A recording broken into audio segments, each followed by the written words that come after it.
This is Gavin Speaks, and before working with me, his business and YouTube channel was stuck. And 28 days later, after working with me, he was able to 4x his business revenue and unstuck his YouTube channel. In this video, I'm going to go through 4 simple things that allowed him to do that. And I'm going to share everything that I shared with him with you guys. So take notes, whatever you want to do, save this video, share it with a friend, whatever it may be. The first thing we're going to go through is your uncopyable core. Now, this is something that I told Gavin straight away. I was just like, okay, why should I listen to you instead of someone else? Like, what is it about you? And he was just like, I don't know. But there's a few simple questions you can ask yourself that's going to allow you to just make you different. Now, this doesn't mean that you need to, be completely against the grain. This doesn't mean you need to be someone that you're not. It's essentially finding out who you truly are and then being able to express that inside of your YouTube videos, or if you want to use this on Instagram or TikTok, whatever it may be. Now, the reason it's called uncopyable core because no one else can essentially copy you, making you one of one. And that's essentially what we want to do here. We want to build a personal brand, specifically on YouTube, that is one of one. So a few questions that I asked Gavin, if I can remember off the top of my head, was how long have you been doing this for? Now, for Gavin, he was in the space for 16 years. I think it was 16 years. That, to me, that's insane. I was like, most people that come on the internet to talk about what they're talking about has only been in the game for around 2 years, if that, 2, 3, maybe 4 years. This is why people like Alex Hormozi so popular, because he's been in the game for like, I don't know how long, 15 years, 10 years minimum. He's just got so much experience and so many failures and stories to tell. And I was like, okay, Gavin, you've been in the space for 16 years. Like, have you ever spoke about that? He was like, no. Like, tell me some stories, like some failures that you've experienced. And he was telling me loads. And then I was like, tell me some wins. It took him a while, but then he told me some wins, and I was like, oh shit. Now tell me some personal wins, personal stories. Then he told me some of those, and I was like, have you spoke about any of that in your content? And he was like, not really, no. And not in the sense that you should go make a video about, something that you did on the weekend, but incorporating it into your video is going to help you stand out. And one thing that we did specifically was linking manifestation with travel, because Gavin was able to manifest free trips to, I think it was Thailand or Bali, and he was able to manifest a free trip somewhere else. I was like, hey, you definitely should talk about that in your videos. And if you have physical proof, like visual proof, which I speak about a lot in my other videos, like if you have proof, it's better to show than tell, but it's better if you show and tell. You might as well show the pictures, the videos that you have, and try to incorporate that somewhere towards the beginning of the video. Because again, if like the beginning isn't captivating enough, they're not going to get to the middle or the end. So putting stuff there just essentially doesn't make any sense. And once we nailed that down, we essentially had his uncopyable core. And if you want to call this your personal brand identity, you can call it that as well. Now, I actually have a few more questions, and I'll put them up on the screen. If you want to access these questions, I've actually made this a free resource that you can access using the link in the description. Now, a few questions you can ask yourself is, what key life experiences shaped you? What challenges did you have to overcome? What's your passions and hobbies? That's what I actually asked Gavin Speaks. And Gavin told me his passion was money, which we made loads of videos about, travel, which we incorporated into his videos. And I can't remember anything else. And I feel like a lot of people, especially if you're a like business owner, a lot of people are just going to be like, yeah, my passion's money. Like that's the first thing that came to his head. So if that's you, make that your thing, but also try and incorporate things outside of, your scope of business. What do you do for fun? What do you do on the weekends? What are some cultural or community influences that you can incorporate into your videos? Nero does this well. Not a Nero video, but he used to say the word nigger all the time. I'm sure he says it now and again, but that's a massive cultural difference and a shock to some people, and also a pattern interrupt. By the way, if you are a coach, consultant, or an online business owner who wants to grow and scale their online business using YouTube, there's going to be a link in the description that explains what it's like to work with me one-to-one. So just head to the description, check that out. I've helped people like Neuro Knowledge who gained 300,000 subs in 8 months, but also 5x his business revenue as a result of YouTube. I've also helped Gavin Speaks, who you're currently watching the case study breakdown for, so I don't really need to explain that. I'm also doing this for myself, which is why I have a YouTube channel like this. And then I've also helped Nia, who was able to grow her channel, revive it, and also start her online coaching business. Now, the second thing I went through with Gavin that we're going to discuss is magnetic messaging. And essentially, this one doesn't even need to be long. All you need to do is, what is going to be the core of all your videos? What are all your videos going to circle back to? What is the core belief? Write this down. What is the core belief that your ideal customer needs to believe in order to make buying from you a no-brainer? Once you understand that, you'll be able to make other videos that relate back to your core belief, and it's going to build up their belief to get to the ideal belief that you want them to believe. That's a lot of beliefs. Now, once you understand that, all your videos will start to feel congruent or coherent, which maybe it's both actually, because they will all come back to one main point.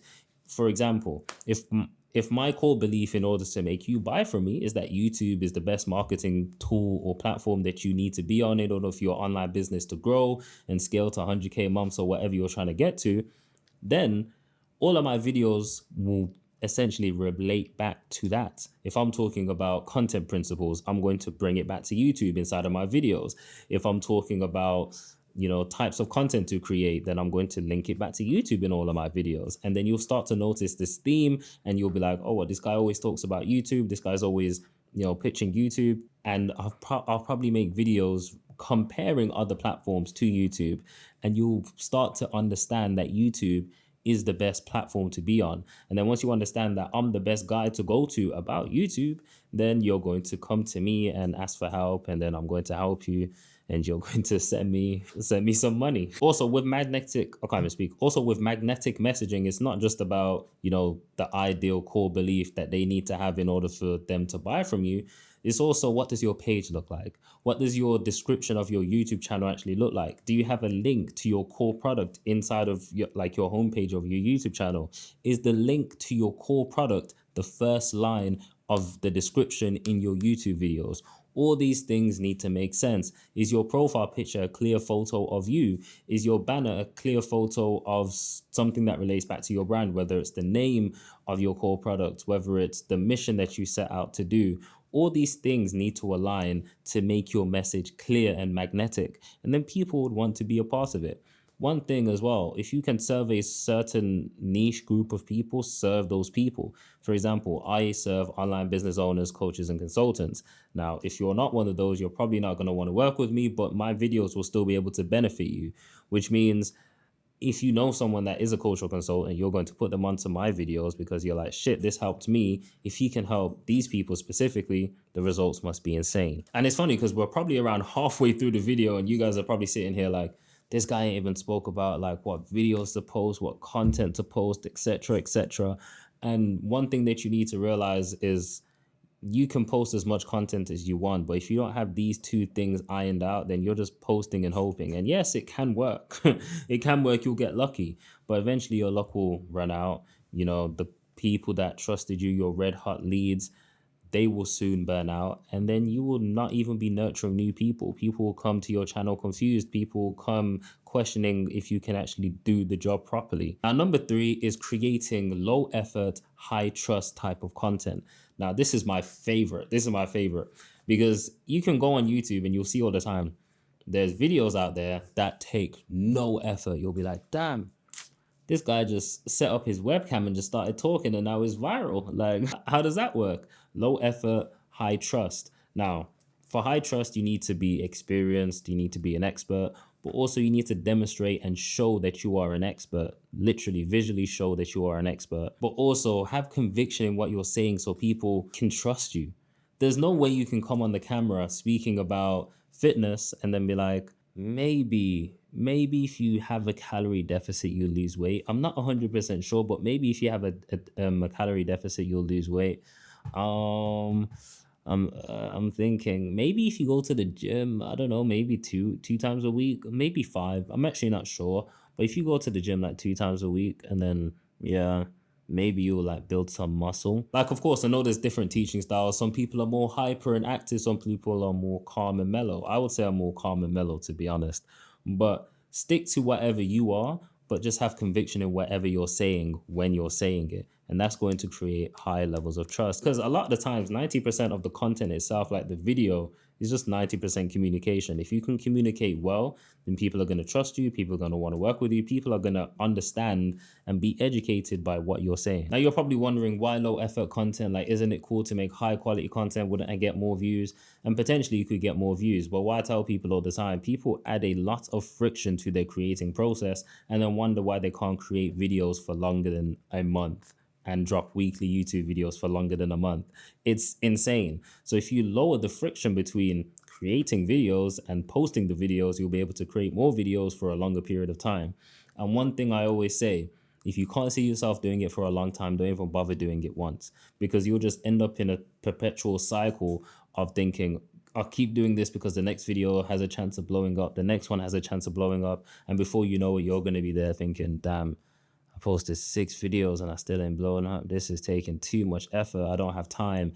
You become inconvenienced a little bit, and then you just stop creating that type of content, or you just stop posting in general because you're thinking, man, since I posted such high quality content, there's no way I can just post a low effort video, because that's just going to look like I just don't respect my audience, like I've given up. So start at the lowest possible friction possible. That doesn't make sense. So start at the lowest effort possible. That doesn't mean grab a webcam. Like, if you have an iPhone, set up your iPhone and do that. I'd also say potentially buy a microphone. You do not need to buy a camera straight away, especially if you're not a creative and you don't know how to use like camera equipment. If you know how to use camera equipment, please go ahead and buy it. If you already have a camera, please set up your camera and use it. But if you don't, your iPhone quality is more than good enough, and you can just grab a external microphone and then go from there. Now, in terms of the effort, people go through the struggle of scripting their videos. Me personally, you do not need to script your videos. Unless you feel more confident with scripted videos, just know that's another level of friction. What I would say is script your intros and then bullet point the rest of your videos so you know what touch points you need to actually go through. And another way to create low effort content is just simply editing less. I think this is the process that gets a lot of people stuck. One, because they struggle to find high quality, good editors for a budget price, which is near enough impossible. But then also, it's going to cost money for an editor. It's going to cost time for the videos to be edited. You come back and you see the video not edited the way you wanted it, so it has to go back again. One thing you should do is get a simple editing style, or don't even edit at all. If anything, just cut the dead spaces out, cut out your mistakes, and then you go from there. This is without a doubt the simplest way to go about it. And if you can, hire an editor. Gavin hired an editor, and that was pretty much it. He would record the video, send it off to an editor, told the editor how he wanted his style, and it was super simple. The main thing that was really edited was the intros, and they always came back flawless anyway. And fun fact, he actually got that editor from Fiverr. I don't know how he found one from Fiverr that was reliable, but hey, that's a story for another day. But he got him, and it worked well, so we just stayed with that system.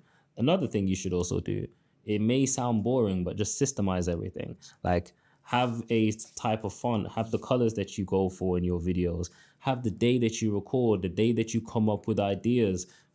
I would come up with ideas daily, but the day that you come up with ideas, have a recording day. If you're editing yourself, have an editing day, and just stick to those and just systemize everything. And if you want to record spontaneously, just record spontaneously, but make sure you stick to the systematic way of doing things. It's just going to make things so much easier. Another thing to add to point number 3 is actually having well-placed call to actions. Now, Gavin used to just place his call to actions at the end, and I said to him, a lot of people never get to the end of the video. Plus, if someone was to get towards the end of the video, a person like me, I am heading out. I'm already looking at the sidebar, looking, what video should I watch next? Sometimes I'll just go straight to the homepage, so I wouldn't even hear what you have to say. What you should be doing is having your call to action between 30 and 70% of the way into your video. That way you're going to capture more people hearing your call to action, so more people know about, you have something to offer them and some way you can help them even more. And plus, it's just not at the end, because the end call to action should be pointing them to another video so they can consume more of your content and just dive deeper into your video or YouTube ecosystem. And the fourth thing that really helped Gavin, and this is 99% of YouTube game right here. If you take anything from this video, it should be this point. The fourth thing that really helped Gavin is perception engineering. It's engineering your perception. How do people perceive the content that they're about to watch? And that's doing that through thumbnails and titles, and also your introductions. But for now, let's stick to thumbnails and titles. Before anyone can actually watch your video, they will only see your thumbnail and title. Unlike short form platforms, videos are automatically playing. So it doesn't matter. It doesn't actually matter what you say until they click on the video. So essentially, if you make your title and thumbnail an afterthought, you're essentially just wasting your time making the video because you're not even sure if the packaging is going to work. So what you need to be doing is research. Literally, you could use vidIQ, or recently I've been using 1 out of 10, and they're research tools for YouTube. Or you can just go on YouTube and just type in whatever video you're trying to make, but just see how other people are titling their videos. See the frameworks that they're using. The biggest piece of advice I can give you for titling your videos is not just researching the titles and looking for frameworks, but if you do want to come up with your own title, make sure your title is results focused. Focus on the results of the thing. If you look around on YouTube, most things or most titles are focused on the result, especially if it's an educational video. And the best piece of advice I can give you for your thumbnail is don't explicitly repeat what your title says, more so complement what your title says. And also there's the rule of 3 when it comes to thumbnails. If you have your face in there, you can have text, which shouldn't be no more than 5 words, and an image. Don't have more than that. Don't have like 3 different images and then have your face. There's just too much going on. And what you'll notice is the simpler the thumbnail, the better the video is going to perform, the higher click-through rate that you're going to get. Again, look on YouTube right now. Look at the most popular videos. Look at the most viewed videos on your favorite creator's channel. You'll notice that the thumbnails are pretty simple. Some of them may not even have text, and it may just be a screen grab from the video, and it's just got increased brightness and contrast. Or it might be a screen grab with text behind them and it's just 1 word, or it might be 2 words or 3 words, nothing more than that. Also, a continuation on point number 4, don't just clickbait them with your, perception engineering. What you need to be doing is as soon as they click on the video, you confirm that what they have perceived is to be correct. For example, if you said this is how you're going to scale to 100K months using X system and someone clicks on this video, you're going to say within the first 5 seconds, I have scaled, or you have scaled someone to 100K month starting from 10,000 a month using this specific 4-step framework or 4-step system or whatever you want to call it. And then you can go carry on the intro, give proof, show proof, and then tell them how the video is going to go and the payoff. Essentially, you're confirming the click, because a lot of people, and I've worked with a client recently that they would just drop their videos in just midway, no introduction. And I was just like, people don't know what they're going to get, so why would they stay? And you're not really famous, you're not known, so why would they trust you to stay? They will just click off. You need to confirm the click. No matter how good you package the video and twist the perception to make people want to click on the video, if you don't confirm the click, none of that really matters. So again, your thumbnail, title, and intro all matter. And once Gavin perfected all of these 4 things, 28 days later, I think it was our 2nd video together, he was able to break through his plateau, revive his YouTube channel, 4x his business revenue in literally 28 days. And he was also able to launch his high ticket offer. I should ask him how that's going, but assuming that he's continuing doing what I've taught him, he should be able to easily make 10,000 extra a month from his high ticket offer alongside his community. So if you made it this far, you have to check out this video. I'm making YouTube recommended because the YouTube algorithm is so smart. They're going to recommend you something that you probably should definitely watch. I'll catch you in the next one.